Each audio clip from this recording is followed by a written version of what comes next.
Hello and welcome to the channel. Today I don't really have very much at all to show you, but I've done a few little updates on things, like tidied up things. So specifically these Philips 172s.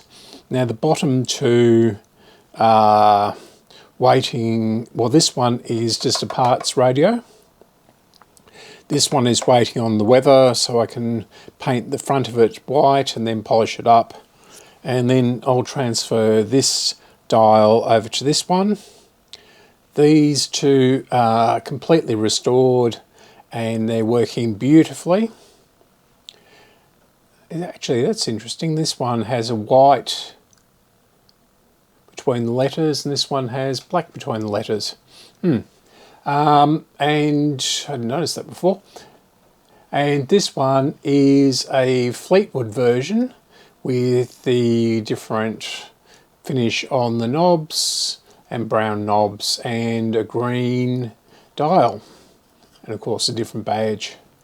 But it's exactly the same otherwise. I was going to do this radio, this Panapet.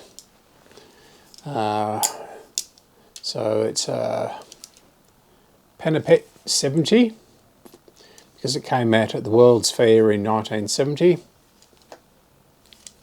But, and this will prove me a liar, which is this one.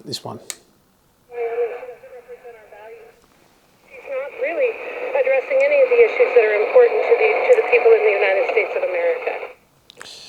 It is working. It wasn't working before. I put a battery in it and left it for a couple of weeks, and then I came back and turned it on, and of course it works. Doesn't sound all that fantastic. I do have most of the colours in these. So the blue, a yellow, an orange or red, and of course the purple one, which was made in South Africa, is as rare as hen's teeth. I do need a white one though. I also have a set of turtle loops, which is the ones that go around your wrist, and they all work perfectly and they're in boxes. There's a couple of these in boxes, original boxes too, with all the packaging and everything like that. They all work perfectly, or they did when I packed them away 5 years ago. So I'll pull those out one day and just see how they're going.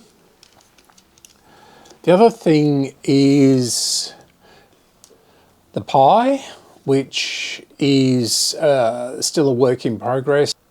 I managed to get a dead rusty chassis for one and pulled the IF can out of it, and that seems to work. It's actually working reasonably well from the oscillator forward.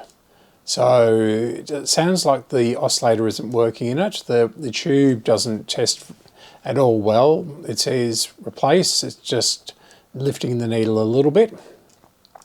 The one out of the other radio which I have, the Astor branded GN with the plastic case, the valve in that doesn't exactly work either. So a little bit of life out of that one, but it's not exactly very good. So I'm waiting on a replacement for that.